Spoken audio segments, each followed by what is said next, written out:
Fala, chefia, tudo bem com vocês? Eu sou o Douglas Menezes, escotista do Ramo Lobinho, no Grupo Escoteiro Cristo Redentor, aqui de Fortaleza, no Ceará, sempre alerta. Estamos dando continuidade ao nosso estudo do Manual do Escotista, o Ramo Lobinho. Esse é o nosso terceiro vídeo que está abordando aí o primeiro capítulo do manual, que tem como título As Crianças na Alcateia. E nos últimos vídeos nós falamos sobre temas muito importantes relacionando as infâncias, as características das crianças nessa etapa da vida, nesse momento muito importante. E eu deixei uma pergunta para você refletir, para você pensar no último vídeo, que foi essa daqui. Qual o melhor caminho para conhecer as crianças em seu desenvolvimento? Levando em conta que ao longo da vida, em especial nesse momento marcante que é a infância, né, considerando, claro, que as infâncias, numa perspectiva de reconhecimento disso, elas são plurais, mas em se falando dessa etapa da vida, nós temos marcos do desenvolvimento muito relevantes e a criança está nesse processo intenso de transformação, vamos dizer assim. E para o adulto que atua como educador através do método educativo do movimento escoteiro no Ramo Lobinho, qual seria o melhor caminho para conhecer as crianças em seu desenvolvimento? Já que nós verificamos, né, nos estudos dos vídeos passados, que para que uma criança se desenvolva, ela precisa ter acesso a oportunidades de uma aprendizagem significativa que favoreçam esse desenvolvimento. É claro que ela precisa ser vista dentro das suas particularidades, também precisa interagir com o grupo, mas e quanto ao adulto? Qual é o melhor caminho para que o adulto possa conhecer melhor essa criança e acompanhar esse desenvolvimento? E aí uma resposta, ou possível resposta, para essa pergunta seriam essas três palavrinhas, de forma bem curta e objetiva: conviver, observar e escutar. Porque pela convivência você verifica como a criança se expressa, como elabora as suas decisões frente aos desafios que vão aparecendo, como é que ela se utiliza daqueles aprendizados que vão sendo consolidados. E aí uma outra característica que inclusive é muito marcante, né, simbolicamente falando, para nós que somos escotistas do ramo lobinho, né, tem a ver até com o sinal do lobinho, as orelhas do lobo, né, é a atenção, é o observar. E o observar como uma ferramenta de trabalho que nos possibilite analisar o desenvolvimento, né, numa perspectiva de entender o contexto, de reconhecer os avanços, de identificar as oportunidades de crescimento e de desenvolvimento de cada criança e, claro, escutar. Fazer o exercício da famosa escuta ativa, que é aquela escuta desprovida de julgamento, aquela escuta desprovida já de um juízo de valores particular, permitindo inclusive que a criança consiga se expressar pelo que ela é e como ela sente. Então, o adulto que atua no ramo lobinho de forma muito especial vai precisar fazer um exercício muito interessante dessa escuta, aprendendo inclusive a perceber como é que a criança vê o mundo, como é que ela observa e sente os conflitos, os diferentes contextos, as situações que vão aparecendo, até porque só há um modo de conseguir acompanhar efetivamente esse desenvolvimento, é fazendo uma escuta a partir do que a criança sente e do que ela traz. Então, esses três pontos seriam pontos muito importantes, são pontos muito importantes: conviver, observar e escutar. Daí a gente avança para um próximo tópico, já caminhando para esse momento de conclusão. Aqui esse terceiro vídeo, ele é a terceira parte, como já disse, do estudo do capítulo 1, que tem como título As Crianças na Alcateia. Nós precisaremos também reconhecer que dentro desse contexto das infâncias existem desafios geracionais, ou seja, desafios que eles vão aparecendo a partir do momento que o tempo vai passando, que essas gerações vão mudando, e uma diversidade de infâncias que está relacionada ao nosso território enquanto país, ao Brasil, já que nós estamos falando de um método que se aplica no contexto da nossa realidade nacional, a partir da União dos Escoteiros do Brasil. Então, nós vamos identificar que de tempos em tempos a sociedade ela vai reconhecer uma série de mudanças, de marcos. Óbvio que tudo está mudando. Se tem uma coisa que a gente consegue dizer assim, com tranquilidade é que o tempo passa e tudo muda. E com o movimento escoteiro, com aspectos relacionados à educação, isso não é diferente. E desse modo, toda instituição que trabalha com educação vai precisar de tempos em tempos rever os seus conceitos, rever as suas estratégias e instrumentos de trabalho para, a partir daí, conseguir acompanhar o ser humano que está nesse processo de desenvolvimento.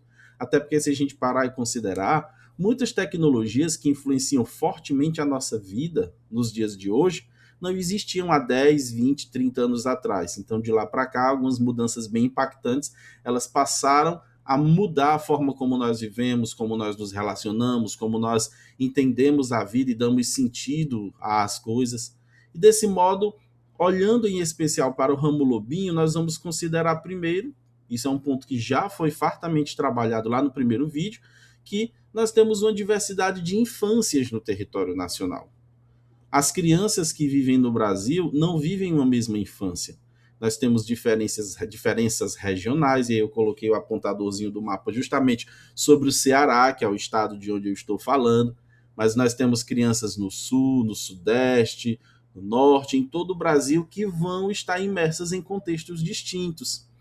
Crianças que estão em contextos étnicos diferentes, que são de comunidades indígenas, de comunidades quilombolas, de comunidades de imigrantes, de refugiados. Então, em todos esses contextos, essas infâncias, elas precisam ser vistas e serem reconhecidas e celebradas, que é um outro ponto importante, a partir das suas características. Não procurando, com base nisso, fazer um juízo de valor do que é melhor ou pior, que essa reflexão nem seja levada em conta. Eu falo isso mais a nível de nos advertir, mas de perceber que é essa diversidade que vai tornando o contexto, que vai tornando esse contorno especial pelo que a experiência propõe em si.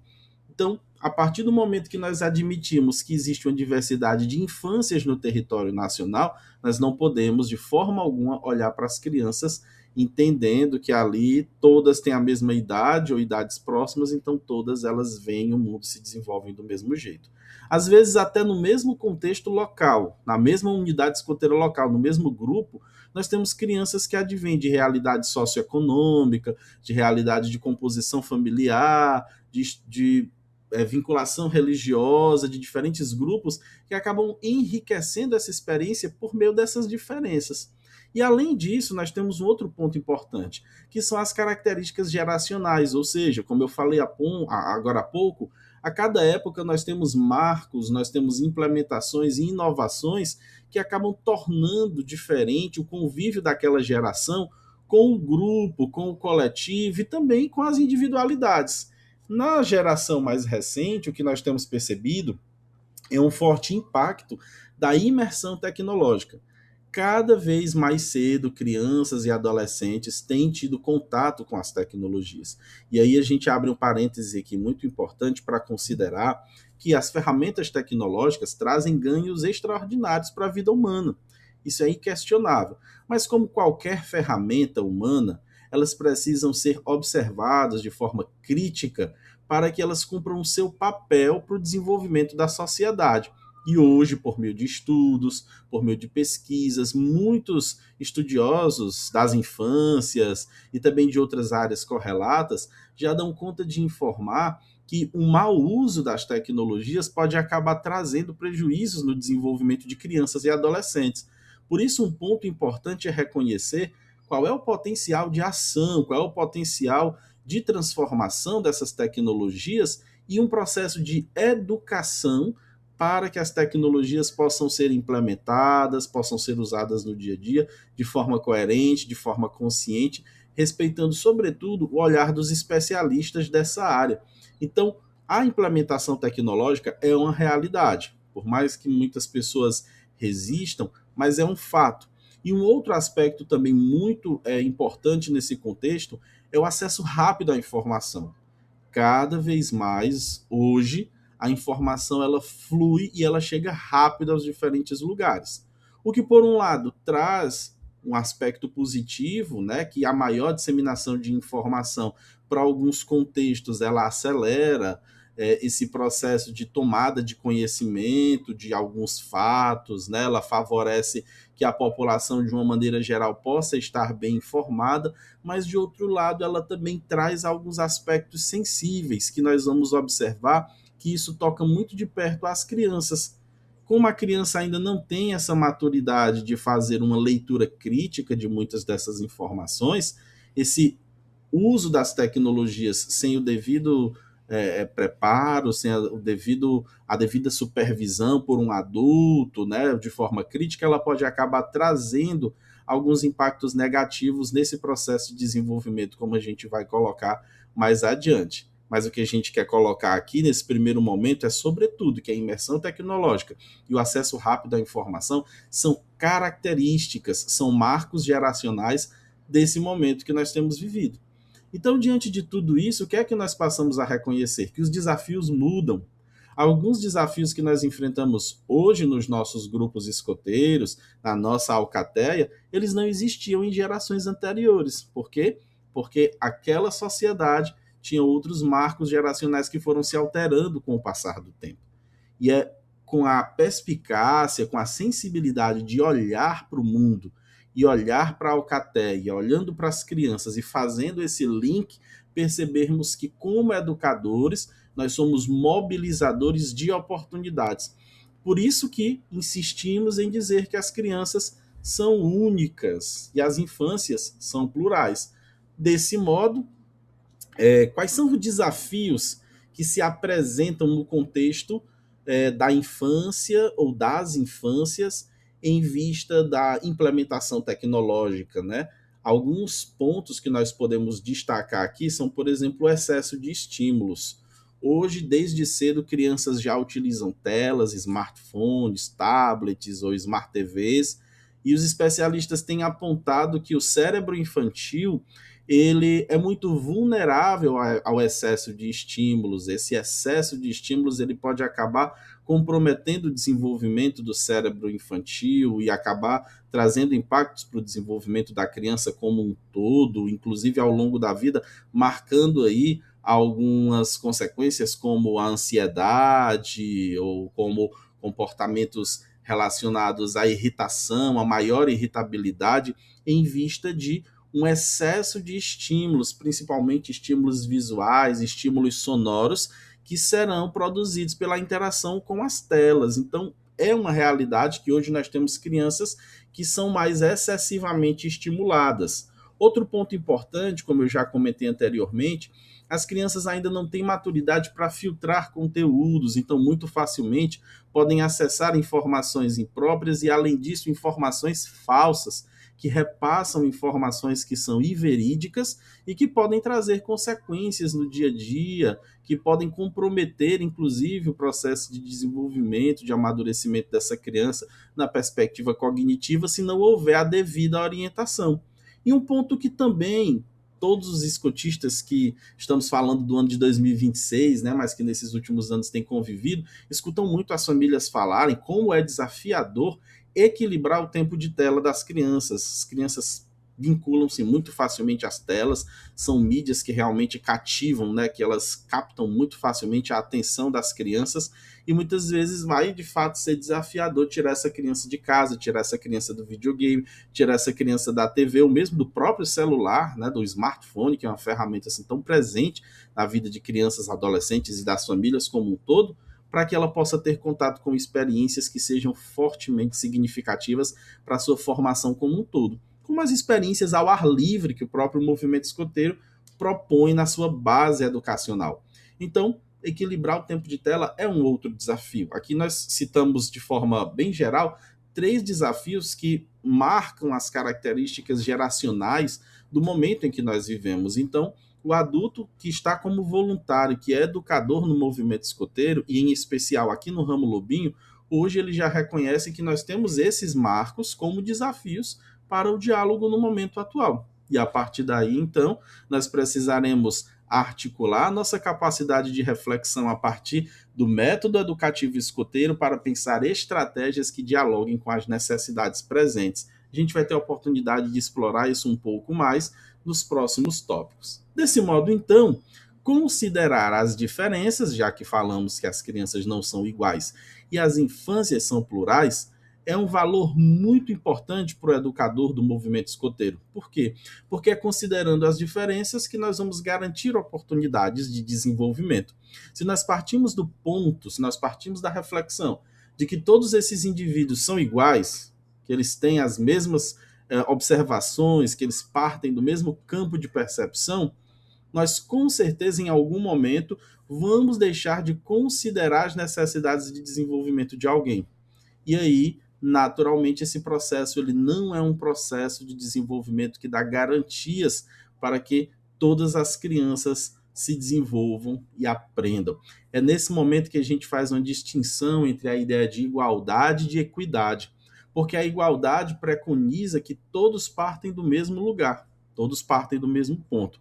A equidade não, ela reconhece que por sermos diversos, por virmos de realidades distintas, cada um de nós tem um ponto de partida. Então, o processo educativo que acompanha o desenvolvimento de cada sujeito passa a considerar cada indivíduo, fazendo com que sejam ofertadas as oportunidades necessárias para o desenvolvimento de cada um, segundo o que cada um precisa, ou seja, dar a cada um segundo as suas necessidades. Essa seria a compreensão assim, sintética do conceito de equidade aplicada à educação. E então, finalizando esse ponto, como é que a gente vê isso aplicado dentro da realidade do ramo lobinho, né? O ramo lobinho é reconhecido, então, como um espaço de crescimento e desenvolvimento.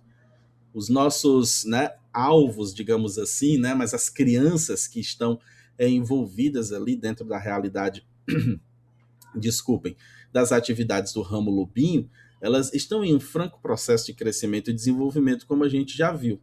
E nós reconhecemos que o método educativo escoteiro é uma poderosa ferramenta para favorecer o desenvolvimento seguro dessas crianças.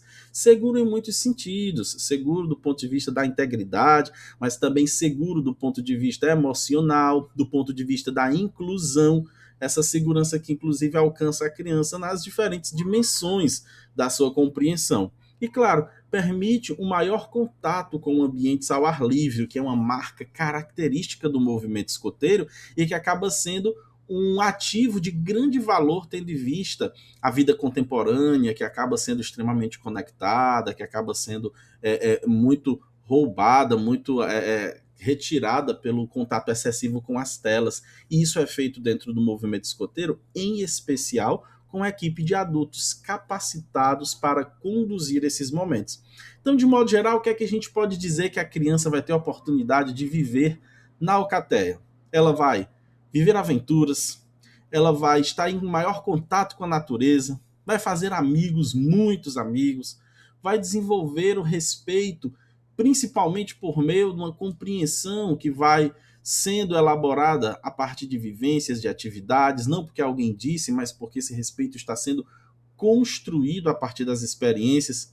A criança também vai aos poucos recebendo investimento de oportunidades para desenvolver a responsabilidade, a cooperação e, claro, a criança é vocacionada para descobrir o mundo. E na Alcateia isso é algo poderoso, né? Quem é chefe da Alcateia sabe do que eu estou falando, desse poder que as crianças têm de explorar o mundo e que a Alcateia vai canalizar essa energia para uma vivência bem profunda. Então, chefia, estamos terminando, estamos concluindo aqui o nosso capítulo 1 do Manual do Escotista do Ramo Lobinho, já agradecendo pela sua presença, pela sua atenção, e convidando você para que a gente possa dar continuidade a esse estudo. Até a próxima e melhor possível.